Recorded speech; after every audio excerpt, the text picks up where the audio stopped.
Hello guys, welcome back to some Higurashi, Minagoroshi, chapter something, final chapter. I don't remember the chapter number. Last time was pretty exciting because we're in a pickle, but Rika is aiming for survival, so that's cool. Sadly, at the beginning of the chapter, she wasn't, so she stayed home instead of going to school, which kind of put her in this mess, but now that she's in this mess, basically surrounded by 20 mountain dogs, including Skylark, who is like very close to us. Luckily, we have like 4 police officers patrolling the area. Very flimsy security, but there's a couple of ways I think we can get out of this. One is somehow last until Oishi gets here and just hope like when he gets there. I think the most important thing is to be escorted off the premises. I think that's the safest way. And like with Oishi, I feel a bit confident about that. But they could always like strike before he comes, so it's not a very reliable hope. Honestly, nothing's really reliable. But also eventually Satoko should come home, which I don't know what that would actually do unless like at school her like the club members are like, oh man, Satoto's like there really is something wrong with Rika. We should go and check up on her, and the whole club comes. That can be an option, which would be also good. It'd probably be less actual security compared to the police, but again, the Sonozaki card. I feel like you can't um you can't underestimate it because I feel like it can actually save the day, but I'm not sure if they would. So those are like the two kind of the two options I think she can escape. I don't really see how she could escape by herself. Even if like the 4 police officers did try to do something, they would probably get like killed. We know the plan. Like 2 of them are patrolling the actual temple. One's by the steps. One's in the house. It's like I feel like it's super easy pickings for the mountain dogs to pick off. But what we've seen from them is that they're really hesitant. They probably don't want to kill any unnecessary targets, and my main guess is because they work for an organization. If the cops do get a whiff of them and they can track it back to Tokyo, even if they succeed in their doomsday thing and freaking nuke the village, if they can track it all the way back down to the organization, then they're pretty much screwed, right? So they definitely don't want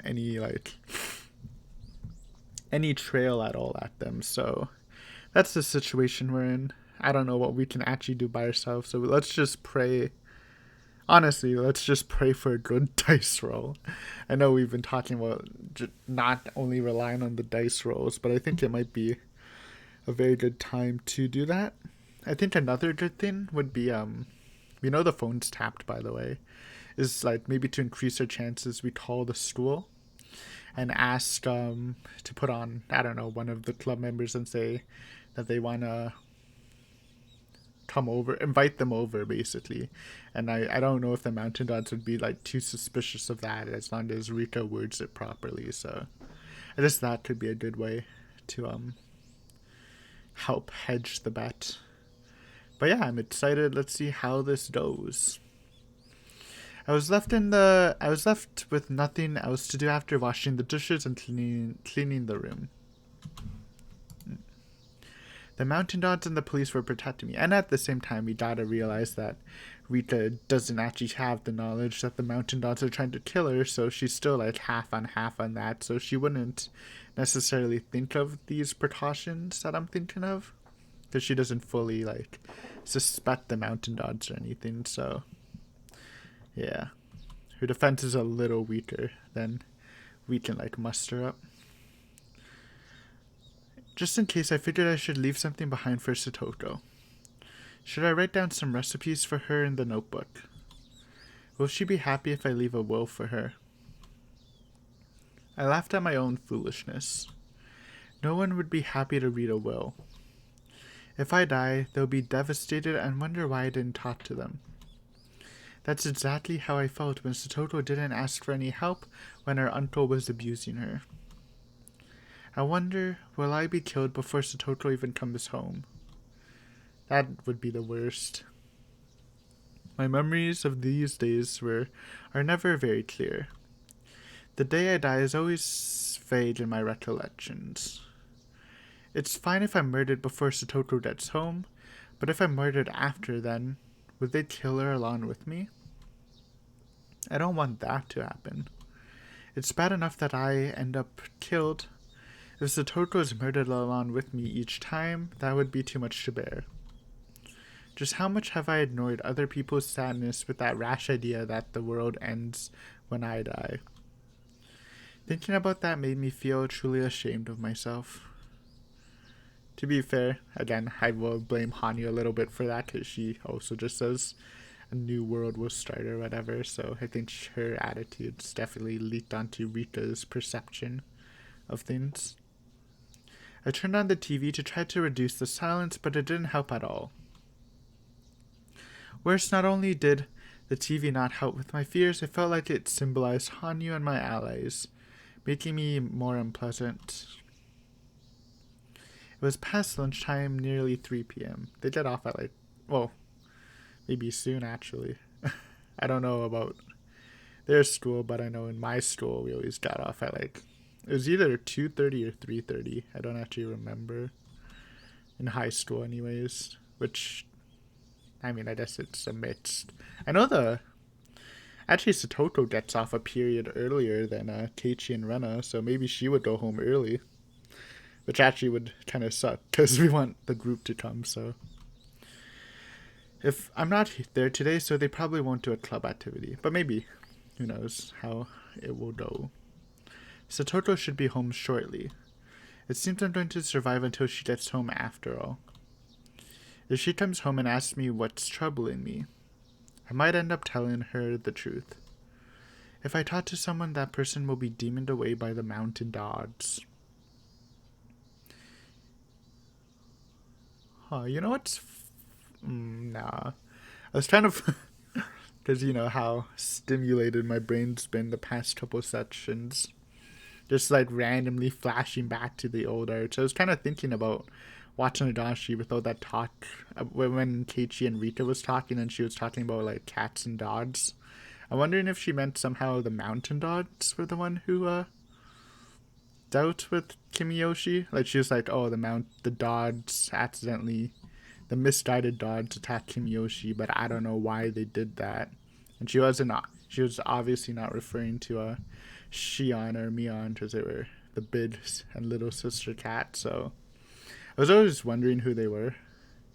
Maybe she thought it was the dogs. Obviously it was Shion, but possible explanation, I don't know. It's still pretty vague, but yeah. That's why I never spoken to anyone about it. I didn't want my friends to get into danger. But if Satoko was also murdered, likewise in every world, because she was involved with me, then we're doomed to share the same fate. It's better to know the truth than to be killed without knowing what's going on. But I'm under very strict security right now. I might be able to survive in this world. If that's the case, I shouldn't talk to Satoko about it. It's a good point, again, from the point of view that the mountain gods aren't out to kill you, so you have a super force with you, if you include the police. It won't be easy to talk to my friends after all. Moments later, I heard a surprised yell of Satoko coming from downstairs. Probably because the police is here. She'd returned. It sounded like she was scared to see a stranger in our home. I'd have to tell her the police were here. That would be tantamount to telling her that someone is out to kill me. I don't know how to explain it to her or how much I should tell her. However, my thoughts were soon interrupted by the noise of a crowd. Hey, blessed? Yeah, so she did bring the whole club around. So I think this is a very good scenario, to be honest.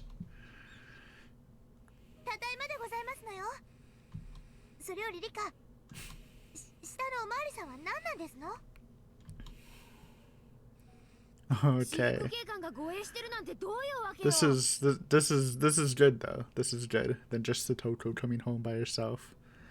Adds, honestly, technically, even if we don't get the Sonozaki's involved, it does add a little more defense. Though again, how well would they do against the mountain gods? It's not a totally bad situation. Again, Keiichi did alright on a 1v2. He pretty much beat up one guy, so I'd imagine he'd do like fairly average at a 1v1. Rena can obviously take at least one. Probably Mion too, and Satoko can spawn pots and pans out of the air, so it's not bad. That's Satoko to trap the place out. Honestly, it's alright, but obviously it's not gonna be that silly, I imagine.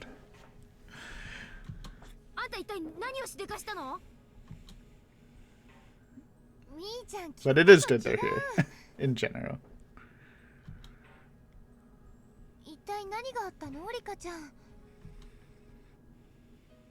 Oh, I forgot about Shion. We have Shion too. Nice. あれも私服警官ですか？ただごとじゃないんですけど。俺たちリカちゃんが何を悩んでるのか知らないが、みんなで励まそうって思ってきたんだ。That's what I thought. でもどうやらそんな悠長な事態じゃねえようだな。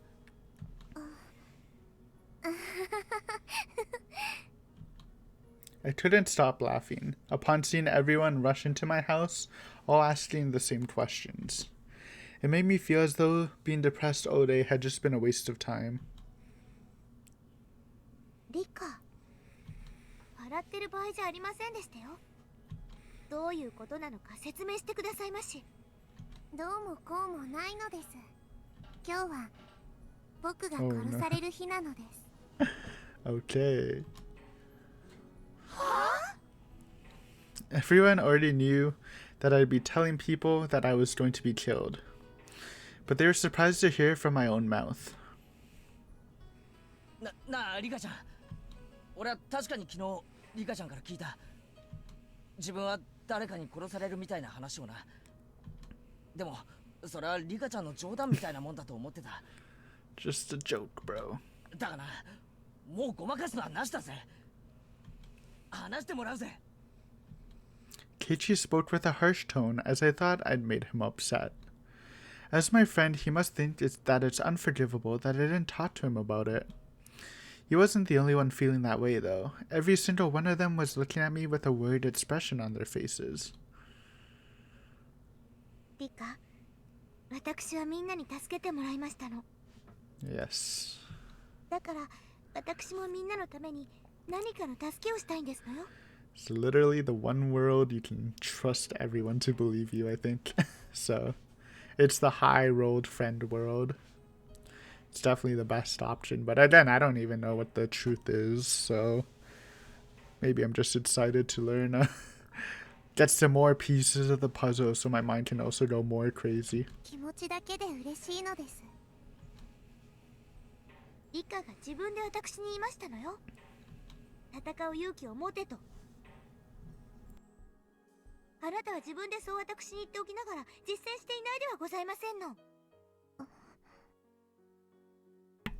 Satoko pointed out something that I'd already realized. I had no way to argue back. リカちゃんは話せば巻き込まれるって言ったんだよね。リカちゃんが話さなくても私たちは巻き込まれる気でいるんだよ。そうさ。俺たちは仲間で部活のメンバーなんだよ。リカちゃんの危機はメンバー全体の危機さ。かつてサトコが危機だった時もメンバー全体の危機として戦った。それと同じだよ。命を狙われるとか物騒な話になればますますその崎家の出番だと思いますけれど。Yes, please.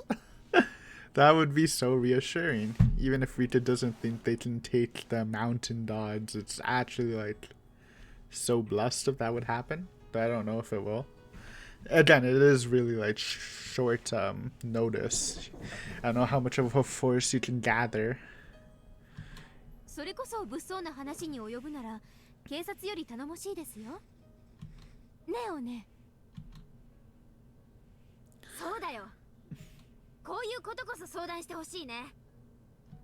何をトラブったの？リカちゃんを殺すって脅迫するなんてとんでもない野郎だよ。まあリカちゃんの口の重さを見る限り心当たりがないのか薄いのかのどちらかだな。相手が分かってりゃ楽な話なんだからな。みんなは鋭いので、僕が何も話さなくても勝手に話が進んでしまうのです。リカ、はぐらかさないでほしいですわよ。ちゃんとお話しなさいませ。一体何があったんですの？ Theory washroom break. Sorry. Alright, refreshed and ready to go. これはどういうことなんですの？警察が来るなんてよっぽどのことですのよ。警察には話せて、どうして私たちには話してくれませんの？私たちには話しにくい理由なの？リカに話しにくいようなやましい理由なんてあるわけありませんでしたよ。落ち着けサトコ。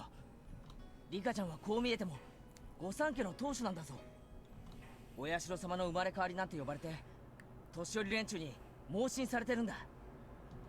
俺たちの想像のつかないところで何か厄介なことに巻き込まれていたということもあるかもしれない。そういうごたごたをこれからこの村で楽しく過ごしていこうっていう俺たちに話したくなかったとか。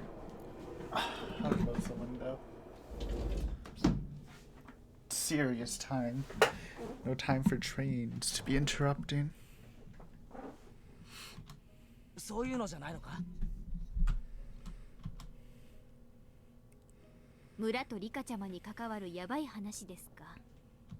となるとお社様を盲信する年寄り連中の絡みとしか思えません。ってことは時期的に考えてお社様のたたり関係か。あれだ、富武さんと高野さんが殺された件絡みじゃないかな。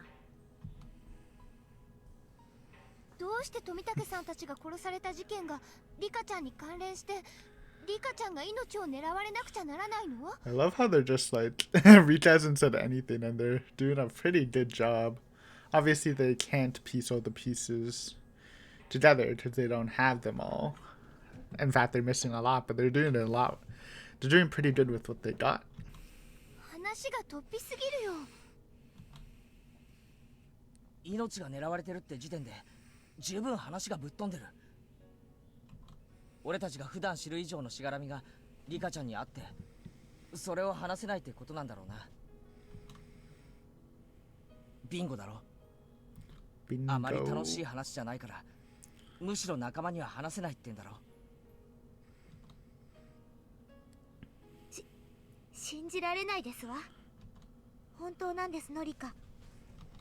何か村とか富武さんたちの事件とかそういうのが関係していますの？ I remained silent but with my mouth open. I didn't answer any of their questions, but they continued to ask and eventually hit the nail on the head. I know, I'm honestly as impressed as you are, Rika. It just shows the synchronicity of the club members, I guess. It was more surprising than anything. But then again, these are, after all, my beloved club mates. I laughed once more. My issues and my secrets are so devastating to me, but they stopped sounding like such a big deal when everyone talked about them together. They knew exactly what was going on without me saying a word. In that moment, I just realized how powerless I am. I had to tip my hat to them. Everything seems so foolish now. And so I decided to just tell them everything. Alright. Give me more pieces. If you value your life, leave this room. Okay. Yeah. Well, I wonder how much she's gonna tell. I would like just explain the situation about Tomotaki and Takano and what they're doing in Hinamizawa rather than her universe jumping or whatever. 信じるさ。リカちゃんが真実を語る限り、俺たちは疑わない。Everyone's expression turns grave as they vow not to make light of anything I told them. And so I'm going to tell them everything. I want to see if they really believe me or not. なら話します。 Oh, I feel like she was gonna talk about the jumping world stuff. 多分私は Maybe not. 富武と高野を殺した犯人に I 狙 feel われ like て it い would be ます。 better if she didn't. It's not really a point, I think. Which I feel like with that sentence, she's not going to. それって連続開始事件の真犯人ってこと？ It's not confirmed, but implied. Mion. それはわかりません。 Not in, yeah, that's a good way to put it. Not confirmed, but it is implied that Hakuno did the other ones. Though, again, like I said in my previous videos, I don't really see how that would add to the new Hinamizawa plan. But we don't actually know the exact details of the plan, so I can't really say. ですが、その可能性もあります。意味がわかりづらいですわね。どうして富武さんや高野さんを殺した人がさらにリカも殺さないといけませんの？ Oishi thinks Takano is the culprit. Okanori thinks that Irie is the culprit. Either way, it sounds like someone from Tokyo is trying to kill me. Yes, that's actually good. I can't tell if it's Takano or Irie, but I do know that, to them, I'm like a trump card. In order to explain everything, I need to talk to them about the relationship between Hinamizawa, Tokyo, and the Irie clinic. Yes, yes, yes, yes. Give me it. I don't think they'll believe me. It's such a ridiculous story. But who would ever believe it, if not my friends? 話せばみんな巻き込まれますです。いいのですか？いいに決まってるぜ。リカちゃんが巻き込まれた時点ですでに俺たちも巻き込まれているんだからな。Everyone nodded at Keiichi's words. では話しますです。 I'm going to see how everyone reacts. I'm going to ascertain what friendship is all about. With a nod of my own, I opened my mouth and began to explain. ひなみざわにはある特別な病気があるのです。その病気の名前は仮なのか正式なのかわかりませんですが、Hinamizawa Syndrome My bad. と呼ばれていますです。 Everyone glanced back and forth at each other when I mentioned the term. They never heard of it before. The name Hinamizawa Syndrome has actually been around since before the war. It's the general term for severe homesickness and mental instability that people from Hinamizawa experience when outside of the village. I kind of guessed that much from like the research time that it was like they've researched it for a while back, mainly because I thought they like created the disease via the virus. I forgot what it's called that Takano injected Tomotaki with. People in Hinamizawa have refused to leave the village since the era of Onidafuchi. The villagers believed that they would be cursed by Oyasho-sama if they left, and people who did often came back because of that curse. In general, it used to be thought of as only severe homesickness.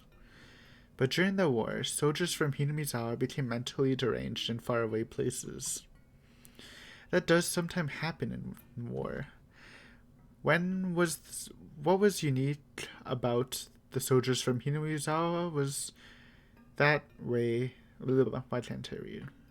What was unique about the soldiers from Hinamizawa was the way that they killed their own comrades and committed suicide at the end.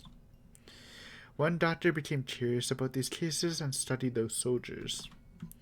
That's when they found it was actually a disease only found in Hinamizawa. According to this doctor, their strange behavior was not the result of their culture, it was a mental disease triggered by external circumstances. A mental disease with an external cause is different from a psychological illness. Yes, so basically from outside causes is the mental disease, not just a brain thing, right?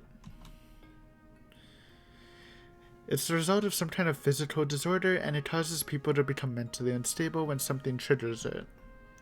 There are 3 categories of externally caused mental diseases: traumatically induced, substance abuse induced, and chemical imbalance induced. So that be like chemical imbalanced? It's not substance. It's not like maybe traumatically from the just the culture, but I feel like it might be chemical. That's why their blood is different. If you go from Takano's book in last arc, which makes you think, why did Takano make all those wild theories when she kind of knew what was happening? Honestly, I thought it's like the same reason why she broke into the storehouse. I think she just liked to play around with the lore of Hinamizawa. It was like her own theory, her own hobby, I think. Traumatically induced disorders are caused resulting from damage to the brain from trauma or infection that influences the mind. Okay, that might... infections, maybe. This is the reason personalities can change as the result of head injuries. Substance abuse, as the name suggests, refers to cases where drugs, especially alcohol or stimulants, have influenced the mind. The last category is chemical imbalances. These are cases where some ailment in the patient's body causes abnormal secretion of bodily chemicals, which then influences the brain's functions. This may sound odd, but it's been said that people tend to become depressed when they have a cold. We've all experienced the way in which physical sickness can cause a buildup of negative emotions. However, with chemical imbalances, the cause is more direct. People's emotions aren't born from our hurts. Everyone should know, logically, that they're the result of chemicals secreted by the organs in our body as necessary. So when the organs operating the secretion of those emotional controllers malfunction, it causes them to secrete abnormal amounts. The thyroid gland, for example, secretes hormones that regulate emotions. When the gland is defective, the balance of those hormones become unstable. I know nothing of this, by the way, so this is all new to me. This can cause people to have not only a physical sickness, but also a mental sickness, such as depression. People don't get mentally ill just because of mental problems. Human beings are made of meat. We get mentally ill when that meat is defective. The doctor studying Hinamizawa Syndrome also came up with a theory. He suggested that there is a pathogen endemic to Hinamizawa that, if its host stray too far from home, affects the chemicals in the brain and causes them to hallucinate. Okay, so again, Rena's theory wasn't bad. I don't think the major thing is right. That's obviously just a side effect of this Hinamizawa syndrome, but... And then I guess it makes you think why, I guess the next answer we'll probably get soon is why, people in the village, like Keiichi and Rena, actually get high symptoms of the disease even though they're still in the village. The villagers' belief in Oyasho-sama is certainly related to this endemic disease. People in Onidafuchi village knew about this syndrome. Huh. I guess it made sense. I guess that's how you would, like, explain or create a god. Or I guess, I don't know what comes first, the god or the, like, reasons for the god. They knew they couldn't survive outside the village. They also didn't want anyone else to enter the village because they would get infected too. They took this disease as a curse, not a sickness. The most significant symptoms of this disease are antisocial behavior and an extreme persecution complex. And we've seen that firsthand. The eventual suicide caused by defects in the lymph nodes are also another unique characteristic. The unusual behavior of terminal patients is what inspired the legend of the demons coming out of the swamp and attacking the villagers. Basically, sick villagers developed severe persecution complexes and wound up killing other villagers. After a long time, survivors of the disease started to comprehend its rules. They discovered that the disease is incurable once you contract it. That's why they started barriering outsiders from entering the village. Also, once you become ill, you will begin developing a persecution complex. This can happen to anyone in the village.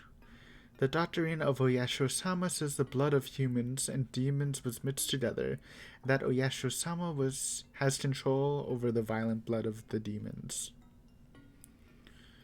People said that you'd be cursed if you didn't follow Oyasho-sama's rules. That could also be understood to mean that as long as you followed Oyasho-sama's rules, you could cope with this endemic disease. This is what was meant by the scripture in Oyasho-sama's legend that said they appeared, unified the humans and demons, and made them live together in this village. Then there is the most important part, the rules to prevent symptoms from appearing. Those rules are taboos, and people who were strictly taught that Oyasho-sama would curse them if they broke those rules. The horrible, bloody traditions of the village were probably performed in order to force people to respect those taboos, so all the Watanashi stuff, like Shion would say, it was just a deterrent. There are several ways to keep the disease under control, but there are two main conditions for doing so. Alright, lay it on me. The first one is to prevent suspicion. When the villagers are suspicious of someone, it can trigger their persecution complex, which can lead to developing terminal symptoms. That makes a lot of sense, actually. So yes, if one of the results of the things is a persecution complex, then being suspicious causes it.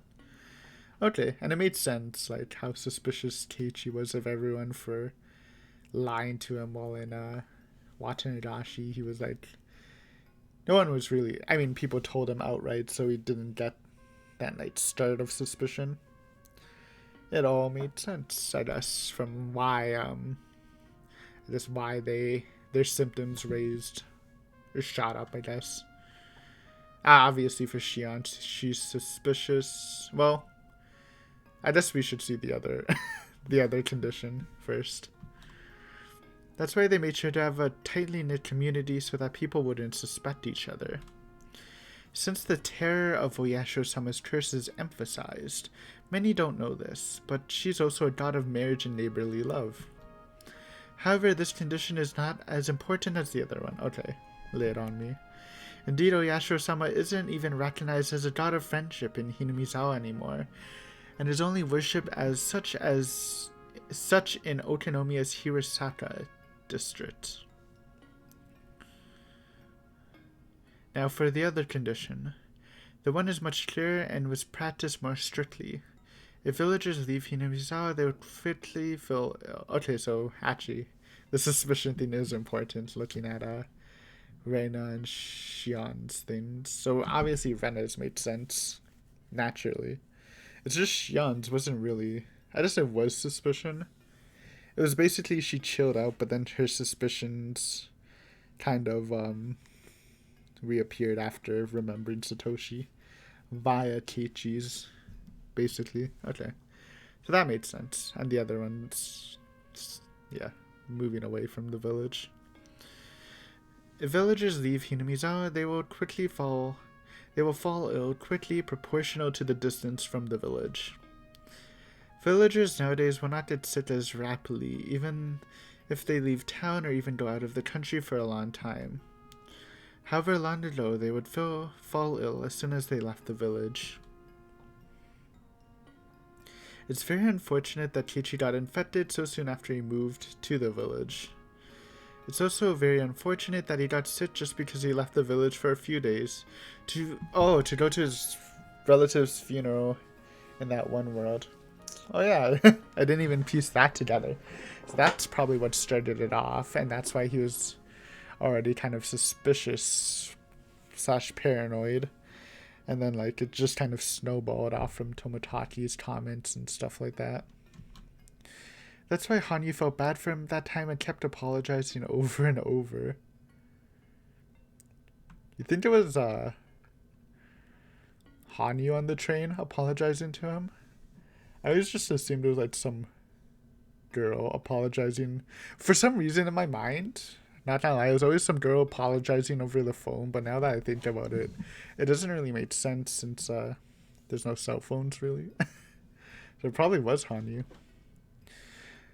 Although no matter how much she hurt, actually, I guess it doesn't really make sense because at that point he wouldn't be a high enough level to really notice her, so maybe not. Although no matter how much she apologized, he never heard her voice.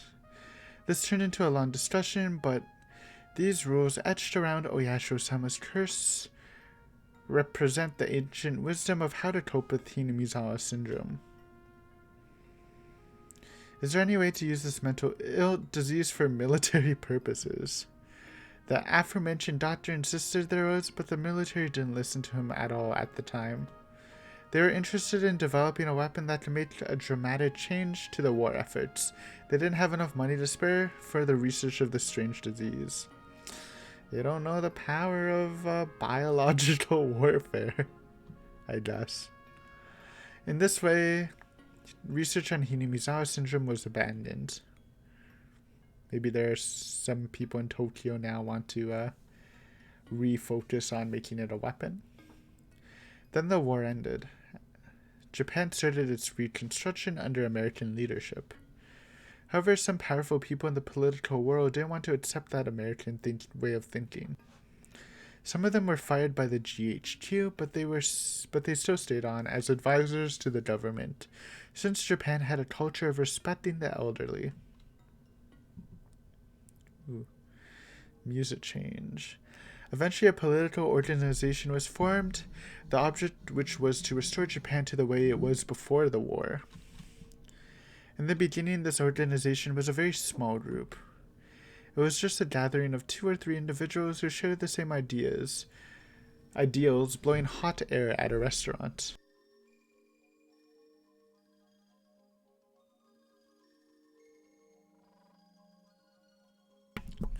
These 2 or 3 hit it off with each other and grew to the size of a class reunion. That group became a rather sizable organization, eventually becoming a political one. Well, it would be more accurate to call them a secret society. This secret society eventually came to be called by the name of the place where it was based, Tokyo. I guess that made sense why she was giving the title Tokyo to Tomotaki from Tokyo and Takano from Tokyo. I was like, why is she doing that? Now it made sense since it's the actual organization's name. There are many mysteries about Tokyo. One thing I knew for sure that it was composed of old men from Japan's political stage, ones with strong power to indirectly influence the government and vast assets that meant they could work from the shadows. So, I guess I was kind of right about it. I guess I was wrong, technically, that it's not really a government-funded organization. It's like an organization that takes funds from the government, I guess. So, obviously, even if it was a government-funded one, it would be super discreet about stuff. But I guess this can also explain into Todoroshi why the political response to helping the villagers during the disaster was so slow, probably from like pressure from this organization maybe, so they can test to see, I don't know, how well it works or whatever Operation Doomsday is. I think also obviously this means the main goal of the organization isn't actually Operation Doomsday. It is probably something else, but there's like the Takano faction who wants to see Operation Doomsday. So we should note that it's not necessarily an evil organization, but it's like a part of it wants to blow up Hinamizawa. Maybe a smaller part. It could actually be a secret silent majority or whatever, but at least on the surface it's not like the organization's goal. They were also connected to various corporations, and their goal was to return Japan to the way it was before the war. I guess, yeah, there's their goal. I mean, I guess technically It's kind of dumb, and I don't think it would work. But what if they're like, what if the idea was like to you like research this disease and then you can like spread it all through Japan so people wouldn't be able to leave Japan slash I don't know, maybe it'd be hard to like immigrate into Japan. And I guess that would technically I don't know, make Japan more isolationist as it was, because you know Japan's always been more of an isolationist country until like recently. I guess compared to like other countries. So what I mean. So maybe they're trying to like bring it back to that that point. And they could even reveal it to the world. It's like, oh, Japan's actually like kind of we got this disease going, so it's actually safer for the world to not like travel to us or whatever. Maybe. I don't know. That's just I know that sounds kind of dumb, but like the situation is also like I don't want to say dumb, but fantastical. So there's my fantastical theory before it's literally gonna be revealed in a couple lines what they're actually doing with the with the disease. Just want to hit it in there just in case it's a secret home run. Of course, that was a pretty ridiculous goal. It was nothing more than an idea in the minds immediately after the war, back when they were still bound their heads to the occupation forces of those white barbarians. Once Japan's post-war reconstruction began, Tokyo steadily became a shell of its former self. Okay, well, there goes my wild plan. But it didn't totally become a shell, it culled the fat. Japan regained its peace, and years passed. However, some people still continue to believe that Japan had been better before the war, and they were still determined to return the country to those times. So this Tokyo plotted how to restore pre-war Japan from many angles. They approached the problem economically, internationally, and militarily as well.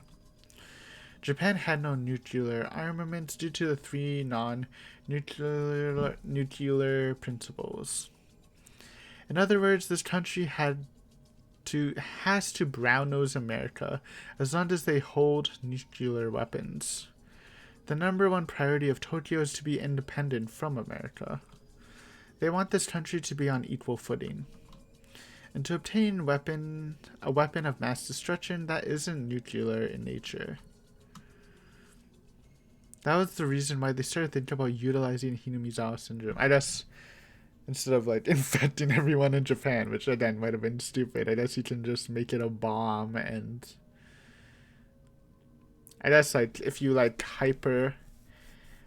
make this, instead of just being like the light syndromes of hallucination, you like send a bomb over and it shoots everyone infected up to like level 5. They'll start killing each other, then committing suicide. So it's a pretty terrifying weapon, honestly. However, they couldn't just study this disease openly. In order to utilize it for military purposes, they had to hide the existence of the disease itself. Irie. So they enlisted one young researcher, Kosuke Irie. I need to make it clear that Irie isn't some far-right supporter of this secret society.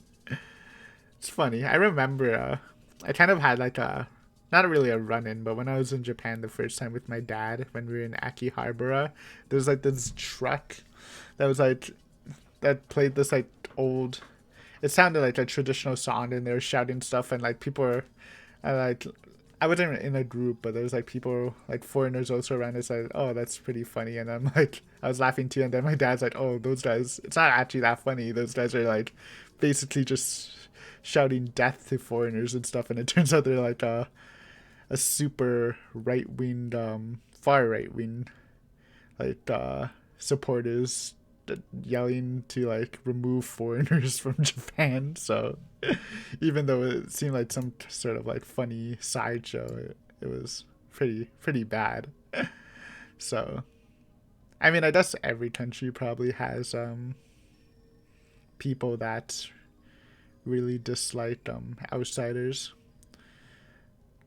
I mean, I'm no psychologist or whatever, but I get the mindset technically. Like, I understand, kind of. even though I don't agree. I understand why people would have that. So, but yeah, just wanted to bring that up because I remembered it and I thought it was kind of funny. He's just a young, capable doctor and an earnest researcher. He published an innovative thesis, but other academics thought he was too radical. However, that convinced Tokyo that he was the only researcher suitable to study Hinamizawa Syndrome. As someone young and ambitious, Irie was thrilled to take on the project of studying this rare disease with a large budget, a large staff, and his own facility. Well, the budget obviously gets trimmed a bit. But researching the disease would mean that he'd end up infected too. No one would want to take on such dangerous research. He really was too young, with his other options being wearing down his youth working hard at the night shift for a local practice. He wanted to answer the expectations of the sponsor who carefully selected him. In the end, Irie was able to uncover that, as hypothesized, the Hinamizawa Syndrome was a unique infectious disease, and he developed both a treatment and a vaccine. Irie was extremely talented. The Irie Institute was formed to study the disease. Irie was nominally the head of the organization, but Tokyo still sent out a supervisor, because when all said is done, he was just a researcher. And that's Takano. That supervisor was Mio Takano. Takano's job at the institute was to act as a go-between for Tokyo and Irie, manage the research progress, and preserve its secrecy. The latter was the most important part of her job. She had to do her best to prevent people from finding out that Irie was researching the disease, or even that the disease exists at all. Okanori. The Mountain Dogs were formed for that purpose. They were under Takano's command, and their job is to prevent the Institute's secrets from being discovered. The Mountain Dogs are one special force specializing in unconventional warfare and owned by Tokyo with its vast influence on the SDF. Tokyo had set their eyes on the likelihood that a small elite squad of covert operatives would be a trump card in the anti-nuke era, so they vigorously investigated those options. This was a worldwide trend since the Cold War. Everyone avoided sending troops directly to their enemies' doorsteps. Japan was also trying to be a part of that world. Honestly, this is kind of cool. I like this idea.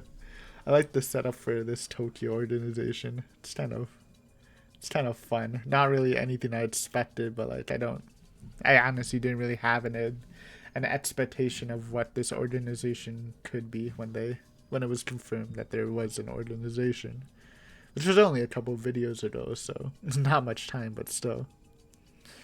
As a result, by 1983, even police have been forming secret special forces units. Prefectural Police Squad 2, the ones who intervened when Rena laid siege to her school, changed their name to Zero Company and grew into an anti-terrorism squad that handled hijackings around Kansai airport area. I was kind of confused, but yes, I do remember the secret force that almost blew up the school. But yes, I remember, because Kumagai was what, those guys really exist? So so it's obviously a secret police squad.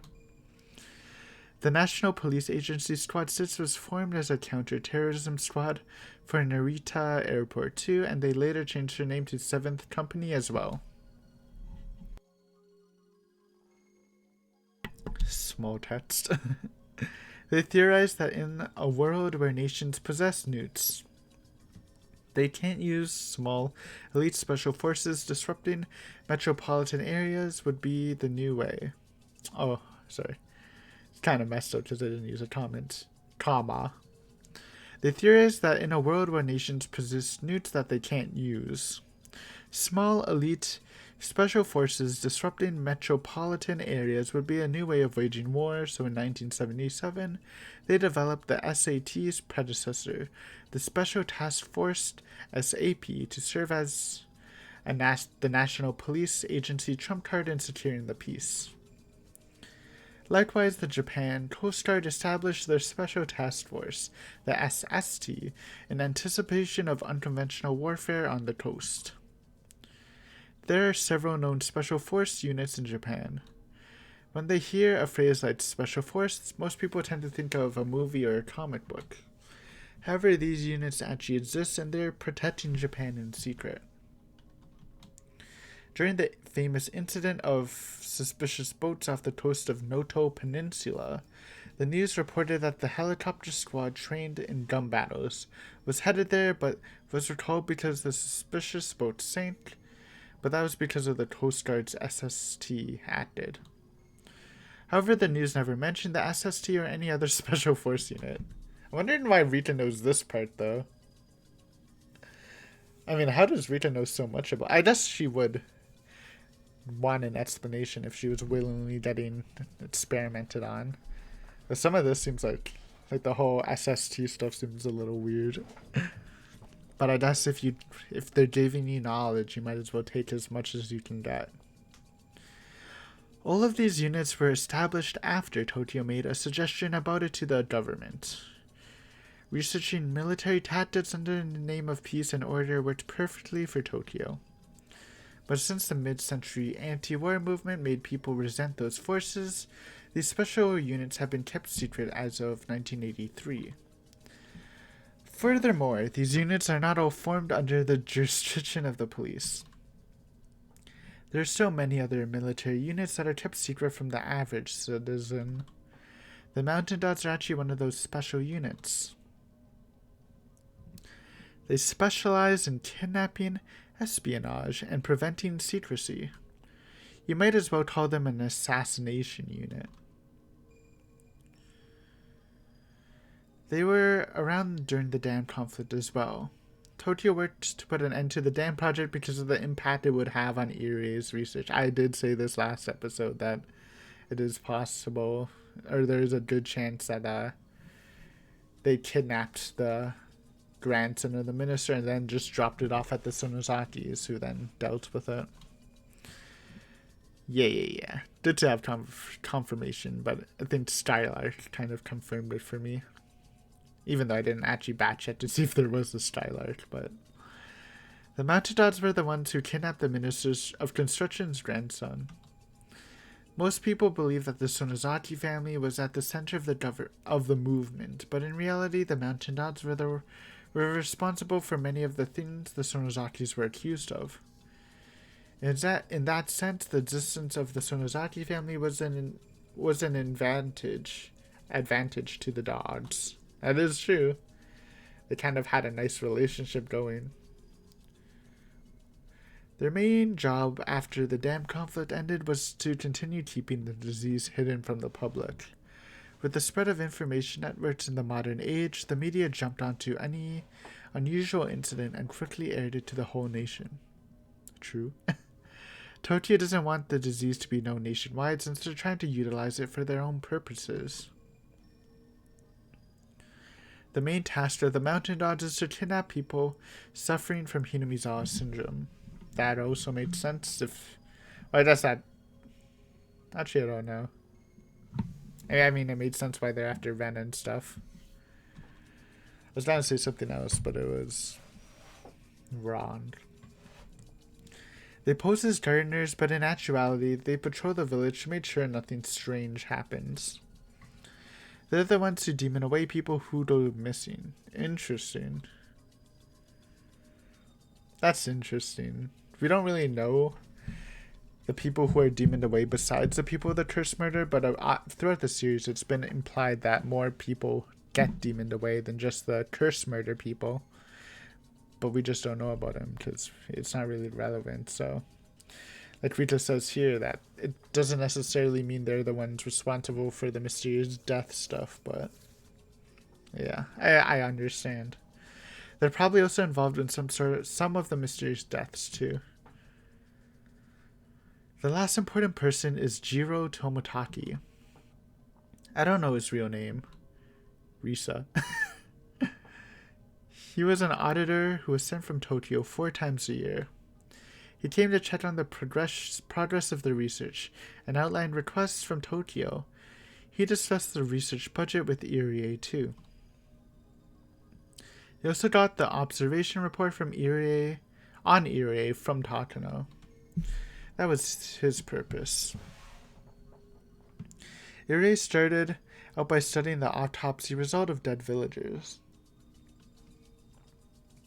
And he discovered many answers from that. In 1979, the Mountain Dogs kidnapped the culprit behind the murder of the construction chief who was a terminal patient of Hinamizawa Syndrome. The nature of the disease was dramatically clarified. Okay, well, first murder is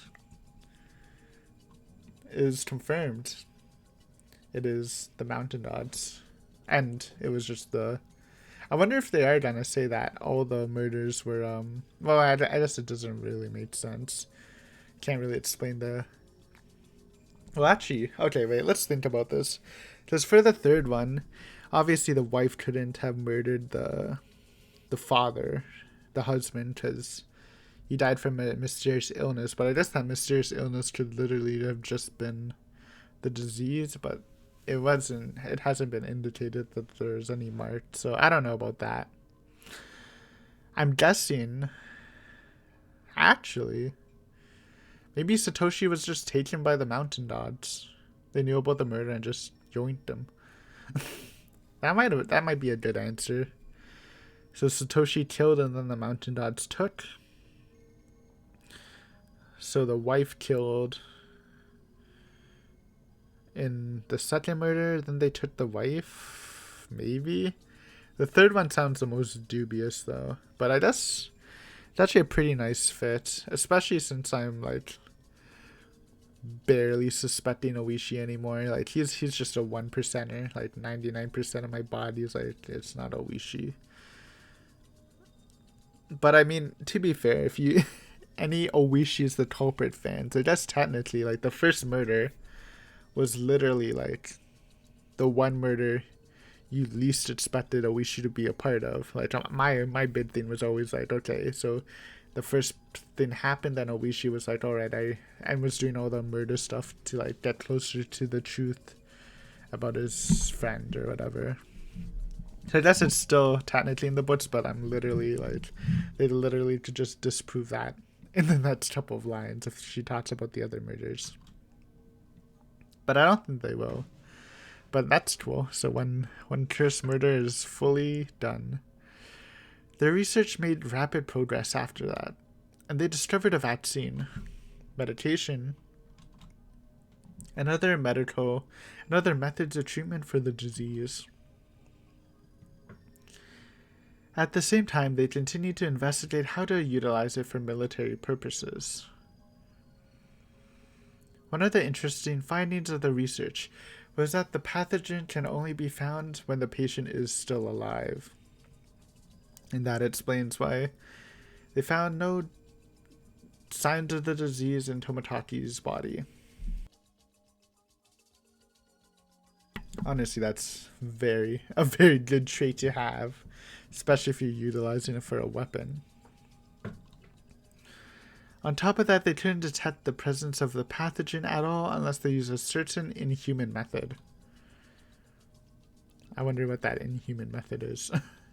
In other words, it's virtually impossible to detect the pathogen by normal means.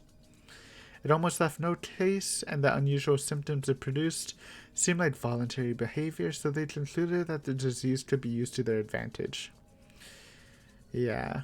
Obviously from the Great Hinamizawa disaster, I feel like at least one of the organizations probably wants like to use it as a bomb, but I feel like it'd be a pretty good assassination tool for like small, just like singular targets and stuff. I guess it's like, I mean, I guess you're really screwed, especially if you can't develop a way to change it from like Hinamizawa, like rooted in Hinamizawa. Like anyone across the world can't really like go back there to like calm down because they won't know about it. But I guess we don't know how the virus actually works, like the man-made version. Like, does it still like have to do with Hinamizawa, or does it just inflict the like super symptoms of level 5? However, Tokyo has been going through some changes. It's been almost 50 years since the war ended. The leaders in the shadows behind Japan's government, who ruled from the center of Tokyo, began growing infirm and opening up seats, steadily passing their leadership to the new generation. The whole organization had started to shift. Of course, the purpose of Tokyo had stayed the same. It's still a secret society of ultra-nationalists who want Japan to be at the top of the world. However, their ambition to start a war with America and take over the world has diminished. Okay, and probably the shadow faction that sets off the bomb still wants to take over the world. Tokyo has directed its priorities towards the economy, international affairs, and education, and that probably explains why the budget is so low for researching the disease. Also, my voice is dying. We had like no voice lines in so long, but we'll keep going until the explanation's done at least. That doesn't mean that those ambitions are gone entirely, however. Several seniors still alive retain those ambitions. Tokyo continues to finance military research, but for present-day Tokyo, Erie's research is actually something of an embarrassment. The new Tokyo is no longer interested in this project, and they announced that they're going to cut their budget as soon as those seniors pass away. However, Irie objected to that plan. He strongly appealed for the continuation of his research. This is what Okanori was talking about. Irie is in disagreement with Tokyo. Irie's research had been making great progress. They've discovered various treatments and testing methods, and he's even starting to develop a treatment plan for the whole village. If they cut his funding, Irie's research would end without any results. Think of the people. Tokyo had a discussion with Irie through Tomotaki, and they decided to shut down his research partially, but not fully. However, they told him to immediately stop researching military applications of the disease and destroy all the research data related to them, which obviously relates to Tomotaki's surprise about the disease, or the pathogen. He had little interest in weaponizing the disease anyway, so Irie accepted those terms right away. Tokyo probably believed that it was better to let him find a cure for the disease than to terminate the project entirely. At this point, Irie considers himself one of the villagers. Perhaps exterminating the disease infecting the villagers without their knowledge is his way of atoning for using the village to advance his research and reputation. Both Tokyo and Irie fully agreed to terminate his research as soon as he discovered a way to completely eradicate Hinamizawa Syndrome. Irie made a plan for the next 3 years, and he promised them that he would find a resolution by 1986 at the latest. The meeting they had this June was to discuss the plan and the budget for the next 3 years. Which brings us back to the beginning. One theory goes that Irie was in opposition with Tokyo, and his trump card is planning to kill Rika Furude. We still don't know what happens when Rika dies and why are people scared of that. The other theory is that Takano killed Tomotaki, and as a trump card she's going to kill Rika Furude. I suppose I need to explain why Rika Furude can be a trump card. The answer to that lies in the ancient traditions of Hinamizawa. Supposedly, members of the Furude family have the blood of Oyasho-sama in their veins.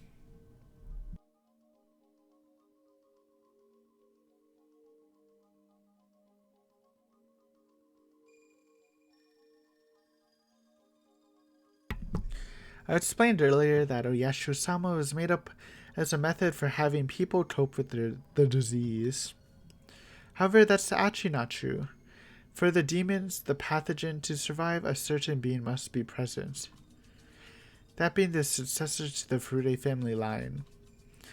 The truth behind the advent of Oyasho-sama and the coexistence of humans and demons is that Oyasho-sama was actually the queen of the village. According to Irie's research, Rika is adored by the whole village not only because she's a charming little girl, but because she's the queen carrier. Interesting. Okay, and I guess everything just goes out of whack if the queen dies, so it's like, yeah, I mean, it's like a queen to anything. Interesting. So she has like a queen. Maybe they're like naturally like guardian of her or something. I don't know. Okay, but I kind of understand, so that's good enough. Infected patients are unconsciously driven to protect their queen. Irie says that this is done with pheromones. Rika Furude's mother was also adorned by everyone since she was little. However, as soon as she gave birth, people's attention quickly shifted to Rika. Irie calls it the succession of the throne. The queen is a precious existence to the people in this village. There are theories that carriers of the disease are actually unable to survive when away from the queen, not from the village itself. Irie's research indicates that the queen can only survive in Hinamizawa, and infected patients can only stay alive when they're around her. But this is just a theory. Yeah, because it's also interesting, because we've seen level 5 patients, like Shion and... Well, I guess just Shion, and Shion actually kills Rika, which kind of goes against us a bit, I think. Surprisingly, however, the doctor who first discovered the syndrome was also aware of the existence of the queen. That doctor was also knowledgeable about Hinamizawa's culture, and he was interested in how much value the village placed on the Furude family. He theorized that the queen line in the Furude bloodline might have the power to manipulate the whole village. The truth is still unknown, but perhaps the Furude family really has held such a power since ancient times, miraculous power that would make them perfect for serving in the priesthood. Although the only thing Rika can do is to be doted by the villagers. If all this is true, then the question is, what would happen if the queen disappeared from the village? During the war, a doctor prophesied that if the queen were to die, then all the infected would show terminal syndromes. Interesting. But then the whole gas thing happened. I wonder, like, what if, like, the queen died and everyone did start going crazy, but then they, after seeing that, they, like, blew up the swamp or something and then killed everyone before, like, a whole riot happened or whatever. And the whole village would be wiped out. I don't know. He advocated for the strict preservation of the queen's host. Rika is important to Tokyo not only because Irie found many answers after running tests on her body. If Rika Furude dies, then the 2,000 people in Hinamizawa will turn into demons. It would happen too fast for the people to even realize that they're getting sick. I actually think that might be it. Rika dies, everyone starts turning into demons, the organization plans on to stopping this like massacre from happening. They bomb the swamp or whatever as a countermeasure and just kill everyone before everyone goes crazy. Not a bad idea, I think. They will each be overcome with a violent persecution complex and start killing each other out of fear. This is why the mountain gods are protecting the queen Rika Furude. Her death spells the end of the whole village. That's why Rika Furude is the trump card for those who know that she's the center of the whole epidemic. This is the story of Hinamizawa. Our tale begins in June 1983. Tokyo's liaison, Tomotaki, was found dead of the disease even though he was vaccinated against it. On the same night, Takano was kidnapped and murdered. Though I don't know for sure if she's really dead or not. Rika Furude is also going to be murdered soon. While I've suspected that Irie and Takano, this was my first time doubting Tokyo. I always thought they were on my side. They had to be. My death would lead to nothing but disaster. At the same time, there might be people within Tokyo who could use my death as a trump card. I never considered there were opposing factions within Tokyo. I guess I was naive to not realize that Tokyo had internal problems due to the generation gap. Anyway, I wouldn't be feeling this way if I didn't suspect that Takano might still be alive. I feel like I'm starting to see the greater picture. It's possible, too, that Takano is the victim and Irie is the bad guy. The Mountain Gods might be on my side, or they might be assassins who are trying to kill me.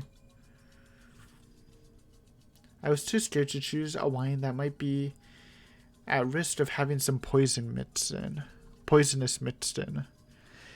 In which case, I could rest assured with a fresh, unopened bottle, even if it was a little bad. After telling everything to my friends, I finally realized that I could only trust them and the police. I'm really dumb. I thought I was thinking so hard, but I never actually understood anything. After all this time, I made things clear just by talking about them with my friends. I never thought it would make such a big difference.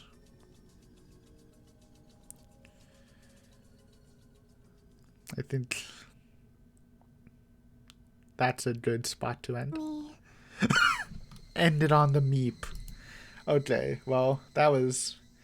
Honestly, I'm surprised my voice is still pretty decent. New year, new me? I guess I can handle the strain.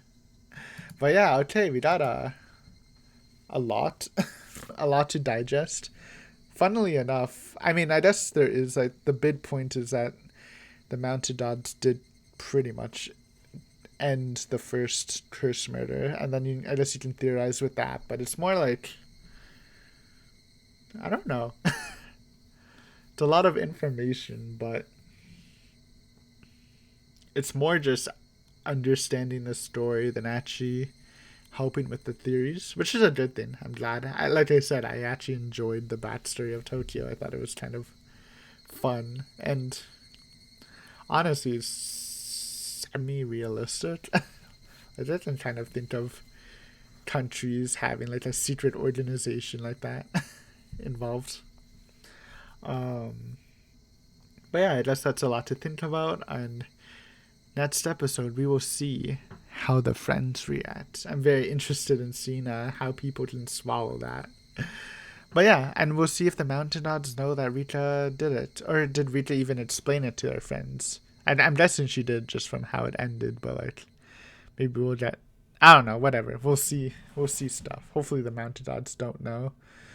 But yeah, let's see if that will change the fate of stuff. At least people will be aware of the dangers, which is good to have.